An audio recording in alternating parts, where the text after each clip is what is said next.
Të bashkuar në një emër, Acitat, 150 biznese vendase dhe të huaja kanë festuar një vjetorin e krijimit të dhomës shqiptare të tregtisë ndërkombëtare dhe zhvillimit.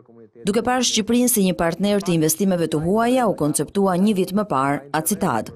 Dhoma e tregtisë përfshin disa sektorë si ndërtimi, shëndetësia, mobileria apo industria. Presidenti i saj deklaroi se kompanitë e Acitat kanë një kapacitet ekonomik që kap shifrën e 300 milion eurove. Është vendimtare për biznesin të krijojë unione interesash me qëllim si shkëmbim informacioni, shkëmbim eksperience dhe pse jo bashkim tregjesh. Me ndihmën e këtij partneri të ri, biznesi shqiptar duhet të dalë nga kurthi i biznesit individ dhe të institucionalizohet, të rrisë fushën e veprimit nga lokal në kombëtar dhe nga kombëtar në ndërkombëtar.